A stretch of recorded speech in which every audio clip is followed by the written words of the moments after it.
한 치 앞도 보이지 않는 눈보라 속에서 일가족이 탑승한 사브 스테이션 외건이 갈림길을 마주합니다. 그 어디에도 표지판은 보이지 않고 의지할 것은 오로지 직감 하나뿐. 운전대를 잡은 아버지는 고민 끝에 두 선택지 중 크고 넓은 도로인 오른쪽으로 방향을 틀었는데요. 이들이 알지 못했던 것 중 첫 번째는 눈에 파묻혀 보이지 않았던 표지판이 있었다는 것, 두 번째는 표지판과 왼쪽 도로에 이들이 가고자 했던 해안도로가 왼쪽이라 적혀 있다는 것, 세 번째는 그들이 향한 도로는 수북히 쌓인 눈 아래에 데드엔드, 즉 막다른 길이라는 경고가 칠해져 있었다는 것이었죠.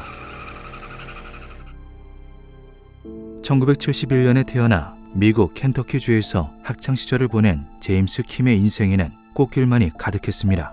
그의 아버지 스펜서 킴은 항공우주, 방위산업, 첨단 부품 등 여러 분야에 진출한 글로벌 기업의 대표이사이자 방위산업체 회장으로 막대한 재산을 보유하고 있었는데요. 유복한 가정에서 구김살 없는 청년으로 성장한 제임스 킴은 대학에서 정치학과 영문학을 복수 전공함과 동시에 라크로스 팀에서 활동하는 등 문무 양쪽에서 뛰어난 재능을 보였죠. 대학 졸업 후 로펌, 영화 제작사, 메이저리그 미디어팀 등에서 근무하던 그는 그 어떤 직업도 만족스럽지 않음을 깨닫고 자신이 평소 관심이 있던 최신 전자기기 리뷰에 관련된 회사에 취직하기로 마음먹습니다. 그렇게 제임스 킴은 케이블 방송국 테크TV의 제품 애널리스트로 입사하게 되는데요.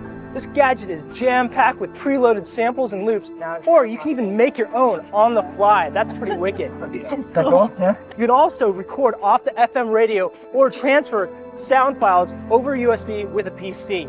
화려한 언변으로 대중들이 가장 궁금해할 부분을 세심하게 짚어내는 그의 리뷰는 금방 많은 인기를 끌었고 제임스 킴은 승승장구를 거듭했죠. 그가 우수한 성과를 보인 것은 업무뿐만이 아니었습니다. 1999년 5살 연하의 여자친구와 결혼식을 올린 제임스 킴은 몇 년 후 눈에 넣어도 아프지 않을 딸까지 얻게 되는데요. 더불어 IT 분야에서 미국 내 최고 수준의 영향력을 뽐내는 시넷의 스카우트를 받고 이직한 제임스 킴은 그야말로 인생의 황금기를 고가하고 있었죠. 업계의 유명인이자 행복한 가정을 꾸린 성공한 남자 제임스 킴의 앞날에 캄캄한 먹구름이 다가오고 있다는 것은 이때까지 그 누구도 눈치채지 못하였습니다. 고향인 시애틀을 떠나 자신의 곁에 정착한 아내 케이티에게 언제나 고마움과 미안함을 느끼고 있던 제임스 킴은 매년 추수감사절마다 처가를 방문하고 있었는데요. 2006년의 추수감사절 역시 마찬가지였죠. 사부에건의 아내와 4살 배기 딸 페넬로페, 7개월 된 딸 사빈을 태운 그는 10시간을 넘게 운전해 시애틀에 도착했습니다. 11월 24일 일주일간 즐거운 시간을 보낸 제임스 킴과 가족들은 귀갓길에 올랐는데요. 그날따라 기상 상황이 그리 좋지 않았기에 일단 포틀랜드에서 하룻밤을 쉬어가기로 결정했죠. 11월 25일 어제부터 내리던 비는 이제 폭설로 변해 있었습니다. 오전 내내 눈이 그치기를 기다렸지만 시간이 지날수록 눈보라는 거세져만 갔는데요. 어쩔 수 없지. 해가 지기 전에 움직이자. 시간이 늦은 만큼 중간 지점에서 하룻밤 더 묵는 게 좋을 것 같다고 판단한 제임스 킴은 오리건 골드비치 부근의 리조트 투투툰 로지를 향해 출발했죠. 오후 늦게 출발한 탓에 금방 저녁 시간이 가까워졌고 제임스 킴은 오리건주 로즈버그 시내에서 가족들과 식사 시간을 보냈습니다. 이미 시간은 밤 9시가 되어 칠흑 같은 어둠이 드리워져 있었지만 리조트까지는 앞으로 3시간 정도면 충분히 도착 가능한 거리였는데요. 그러나 지독하게 시야를 방해하는 진눈깨비로 변한 폭설과 어둠은 너무나도 커다란 변수였죠. 고속도로를 달리던 제임스 킴이 정석 루트인 오리건 42번 도로로 향하는 출구를 놓치고 만 것입니다. 2006년 당시는 내비게이션이 발달하지 않았기에 길을 찾기 위해서는 종이 지도를 활용해야만 했는데요. 지도를 보고 다른 길을 찾던 그들은 산을 가로질러 골드비치까지 이어지는 23번 도로 베어캠프 로드를 따라가기로 결정했죠. 안타깝게도 이들이 선택한 베어캠프 로드에는 몇 가지 커다란 문제점이 있었습니다. 먼저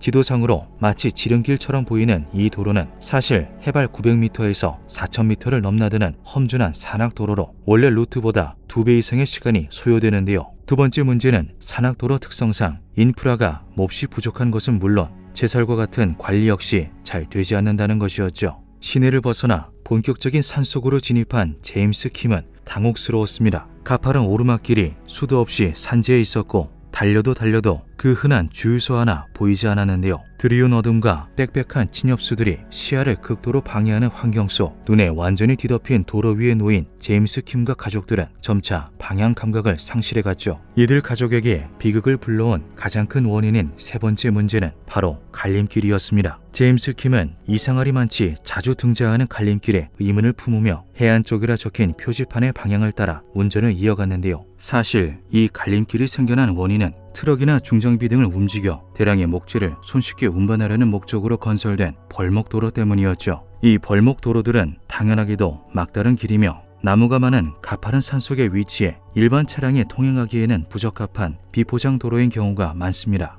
즉, 초행인 사람이 한 번 길을 잘못 들면 미로처럼 얽힌 막다른 길을 뱅뱅 돌게 되는 불상사가 발생할 수도 있는 것인데요. 자정에 가까운 시각 눈 덮인 산속을 달려나가던 사브스테이션 외건이 또다시 갈림길을 마주했죠. 뭐야, 어디로 가야 하는 거야? 표지판도 보이지 않고 지도를 아무리 살펴봐도 이곳이 어디인지를 알 수가 없었습니다. 좁고 가파른 오르막길인 왼쪽 도로, 넓고 평탄한 오른쪽 도로. 고민 끝에 제임스 킴은 오른쪽 도로가 해안으로 향하는 길이라 판단하고 핸들을 우로 꺾었는데요. 안타깝게도 이는 오답이었죠. 우측 도로가 정답처럼 보인다는 사실은 국토관리국에서도 인지하고 있었습니다. 때문에 겨울철에는 진입을 방지하기 위해 두꺼운 철문으로 해당 벌목도로를 폐쇄해두는 것이 규칙이었지만 사냥꾼과 조난자들이 철문에 갇혀 옴짝달싹하지 못하는 사태가 종종 발생해 임의로 문을 열어둔 상태였던 건데요. 한편 쭉 뻗은 넓은 도로를 달려나가던 제임스 킴은 점점 나빠지는 길 상태에 더해 곳곳에 밑동만 남은 나무들이 잔뜩 보인다는 사실에 위화감을 느끼고 있었죠. 눈보라는 점점 거세져 이제는 한 치 앞도 보이지 않을 정도로 눈이 쏟아지는 중이었습니다. 예상한 도착 시간을 이미 한참 넘겼기에 제임스 킴은 저 모퉁이만 돌면 시내가 보일 거라는 착각에 빠지고 마는데요. 지도를 봤을 때 분명 지름길이었잖아. 그리고 이제 오르막길이 아니라 내리막길이니까 우리는 하산 중인 거라고.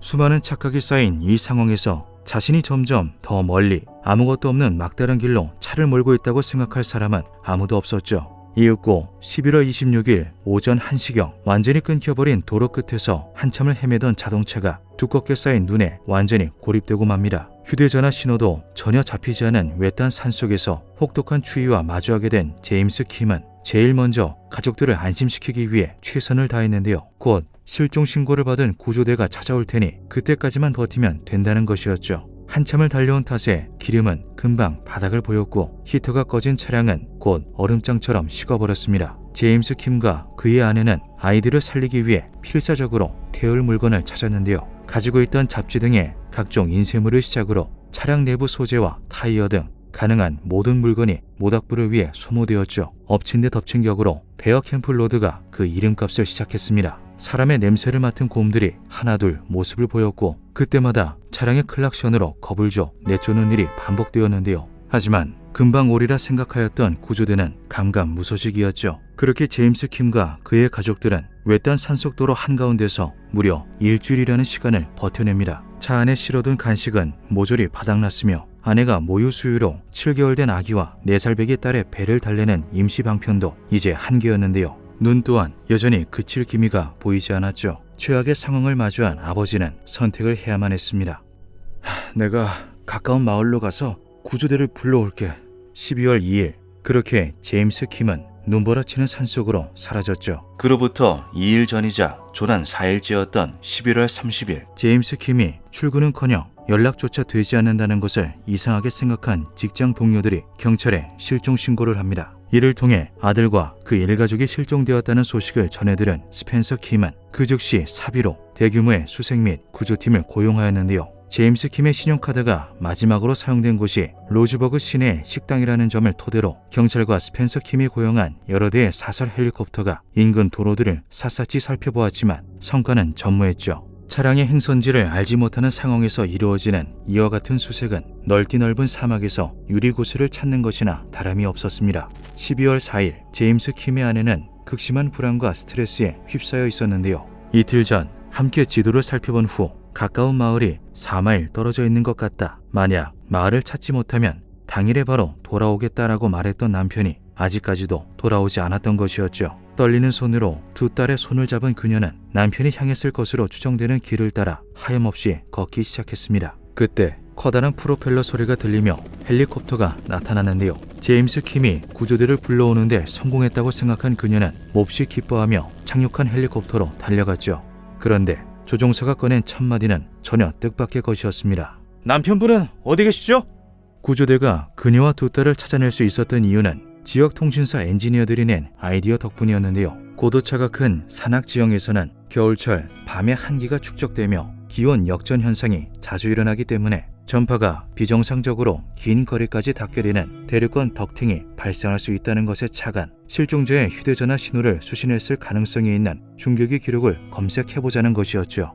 12월 2일 데이트 로그를 분석하던 구조팀은 11월 26일 오전 1시 30분경 제임스 킴의 휴대전화가 중계기 하나와 단 1초간 연결되었던 기록을 찾아내는 데 성공합니다. 이를 통해 구조팀이 수색 범위를 베어 캠프 로드로 좁힌 결과 헬리콥터가 실종자들을 발견할 수 있었던 건데요. 사라진 제임스 킴의 행방은 여전히 오리무중이었죠. 스펜서 킴의 전폭적인 지원하에 대규모 수색이 지속되었고 그 과정에서 제임스 킴의 옷가지가 발견되기도 합니다. 이를 헨젤과 그레텔처럼 자신의 흔적을 남겨둠으로써 구조팀을 도우려는 지혜로 판단한 구조팀은 그가 살아있다는 희망을 결코 포기하지 않았는데요. 그러나 12월 6일 오후 12시 3분 제임스 킴의 시신이 빅 윈디 강에서 발견되었죠. 살얼음이 끼어있는 수심 60cm의 차가운 물속에 등을 대고 누운 채 발견된 그는 배낭조차 벗지 못한 모습이었습니다. 가장 놀라운 것은 그가 발견된 위치가 조난된 자동차에서 무려 26km를 이동해야 도달할 수 있는 위치였다는 것인데요.